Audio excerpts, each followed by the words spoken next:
In today's video, we take a look at a brand new feature that could be coming to the PlayStation 5 where it turns single-player games into potentially multiplayer games. So stay tuned, and let's get into the news. Here we go, back at it yet again with another video. G'day guys, I'm Champ Chong, and if you end up enjoying today's gaming news and you want to make me feel a little bit better because I've had the worst stomachache of all time today, please smack the like button as always. And seriously, I'm barely getting through this one, but we've got news to talk about. So let's dive right into it with the PlayStation 5 news. And it's that a new patent came to life a couple of days ago for the PlayStation 5's new controller and also just the way the software works with cloud gaming. Essentially, what this could do for the PlayStation 5 is turn single-player games into multiplayer games by just using controllers and still using one main character. This brand new feature will add to everything else that's going on in the new DualShock controller, and it looks like it's going to be something probably revolutionary if Sony end up actually doing it correctly and also if developers take it on board. Now, it's going to be using a technique that Sony described as a bifurcation of shared controls. Now, this new DualShock controller would allow two controllers to combine inputs to control a single in-game character. That would mean that players in the same room wouldn't have to pass a controller back and forth if they want to jointly play a single-player game. You can pretty much see it on screen right here with this patent sketch. Now, you can see that they are groups, which is the interesting part of all this, because Sony could take this feature online and actually allow more than just two people. It could go up to 4 to 8 people depending on what kind of game and what kind of setup it is. Because from what's listed in the patent and just how it's all laid out, it looks like Sony wants to take this feature online, which would make it sort of revolutionary. They're going to be using an input aggression server enabled by cloud computing. The PS5's controller could let gamers across the entire world play the same single-player game. Essentially, this could be used to virtually pass the control back and forth between players across the entire world, and that could be really something awesome for people that aren't living right near their friends, and this could be something very, very interesting and a cool feature for the next gen with PlayStation. Now, the patent actually takes it one step further, suggesting a group of players could also control various buttons at the same time. So it's not just you kind of passing your controller back and forth, but one person could essentially be using the joystick, so the directional, and then the other one could actually be using the buttons. Then another player could be using the triggers, and so on. So maybe one person controls the body movement, the other person controls the head movement, and then it could get even more complex further down the line depending on how developers use this technology. Also, this input aggression could let single-player games become a group activity. Now, of course, Sony would need to release games specifically built for this feature, like risk-turning games and just different stuff that isn't more so, a big fighting action sort of game. Maybe that could work, but more so turn-based stuff, or even just the way a fighting game could be set up. It could be interesting to see where this tech does go. Now, something else to note down is that if you don't already know, back in May of this year, Sony and Microsoft partnered together for Sony to use Microsoft's cloud computing technology. Sony already knew that they were kind of behind in that sense, in that part of the technology race, and they just knew, well, we got to partner with Microsoft because Microsoft probably has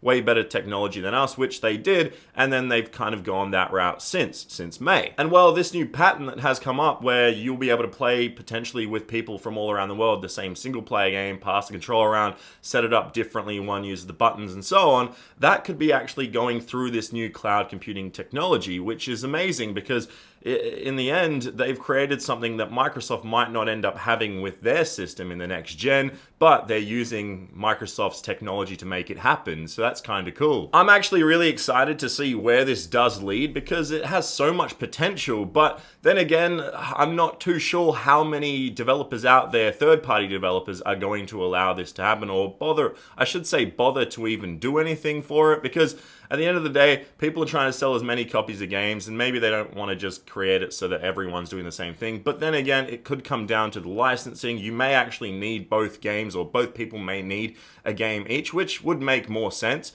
But then I guess you're buying it to play with a friend across the world and you kind of share the experience, which is really cool. Now, we've seen similar stuff like this in the past on PC, but nothing too finalized or finished. It's always kind of been in beta sort of mode, like early access, and they've never really figured it out. But with this new online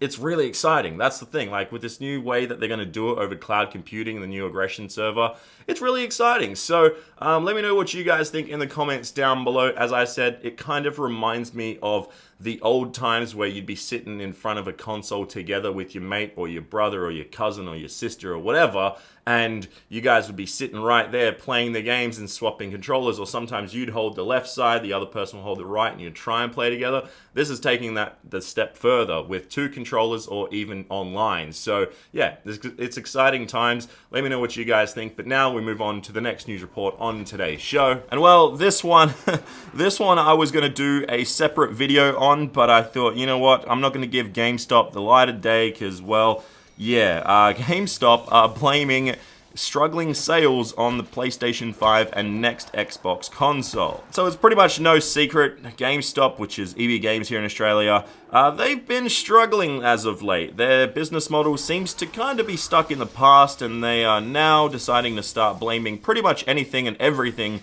for their lack of sales, and it's just declining rapidly over at GameStop. Now, in their reports, GameStop's earnings decreased across virtually every single category at the company, with the total decline in revenue by 25.7% to around 1.4 billion. So they've lost a good few hundred million there, which is crazy to think about. Now, new hardware sales fell by a massive amount, which was 45.8%. Now, a lot of people saw this kind of thing coming because of the release of the PlayStation 5 and next Xbox console just around the corner in the next year or so. And well, it just seems like they've decided to go on and blame every single potential thing that could make them get less sales, and well, that's why they're blaming the next consoles. On top of just hardware sales, software, which is brand new games, they actually dropped by 32%, which is interesting because, well, it seems like people are buying less games from them and maybe going more digital. We're not 100% sure just yet. The final earnings and all that from online sales haven't come through for the year, so I'm definitely going to keep my eye on that. But in the meantime, the only thing that really grew for them in hardware and everything was the Nintendo Switch. They actually grew a tiny bit. I believe it was about by 13%. So that's a good thing to see. And Nintendo Switch overall everywhere has sold really, really well over the last year, which is good to see. And another thing to point out is the actual stores themselves. Back in September, I actually did a report on GameStop closing up to 200 stores around the United States by February 2020, and this seems like it's going to go ahead. It seems like a lot of people are going to lose their jobs, and that's the thing that sucks most about this is the common man, the regular people that work at GameStop, they're going to lose their jobs, which really, really sucks. But hey, it's an old business model. It's just not working anymore. Personally, I haven't gone into an EB Games or a GameStop equivalent, even JB Hi-Fi really here in Australia, to buy brand new games. I prefer to get them online these days. I'm lucky enough to have NBN, which is fiber internet. Here in Australia, it's good, but compared to the rest of the world, it sucks. Australians know what I'm talking about, but yeah, our internet sucks. But the thing is, it's still more convenient for me to just load up a game online, pre-download it, and have it ready the moment it's out on midnight release, compared to actually going to the store, grabbing the game, and then having to still install it. That's one of the biggest turnoffs with this generation, having to sit there, wait for a disc game to install on your console. And I think that's the thing. You can still get pretty much the same price and whatnot online, and sometimes even the Xbox or PlayStation stores will give you a better deal because they'll want you to buy directly from them and give you some in-game currency or anything along those lines, maybe pre-order bonuses that you may not get at the store anymore, and then you actually have to deal with standing in line and all that kind of stuff. It's an old business model. So yeah, let me know what you guys think about this. Is the PlayStation 5 and next Xbox to blame? I personally don't think so. I think it definitely has a part to play in all this, but I think the model of brick and mortar stores is kind of dying, especially for video games. And we've seen it with other media like movies and TV shows and even music. It's all going digital, and so are video games. So that's the truth about it. Anyway, let's move on to the final news report on today's show. And well, it's about virtual reality, because Half-Life Alyx on the PlayStation VR, will it happen? Well, Valve has actually spoken out. If you don't know, Half-Life Alyx will be a new installment, kind of a spin-off to the Half-Life franchise. It's going to be a brand new fully fledged virtual reality game by Valve, and it looks like it's going to be a really, really awesome game. We don't know too much, but we know it's Half-Life, it's Valve, now it's VR. It could be something really exciting, but the company has come out and said, for now, we will only see the game on PC. It won't be coming to PlayStation VR right away. Potentially, they might not even go there, but they do want to go that route eventually. It just comes down to how they're going to do it.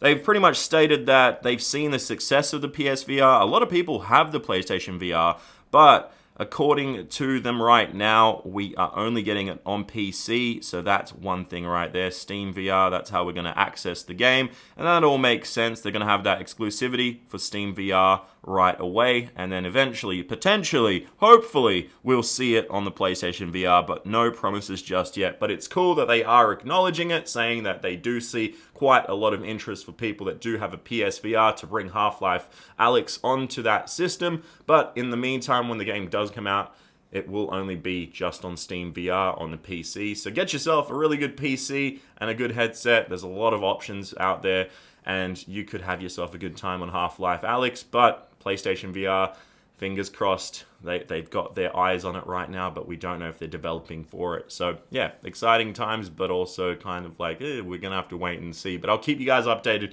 if anything does update on that news right there. But that does it for today's video, guys. Sorry, I was kind of low energy in this video. I'm battling a really bad stomach ache today, and it was like 39 degrees Celsius here in Perth, and I've just not had the best of days.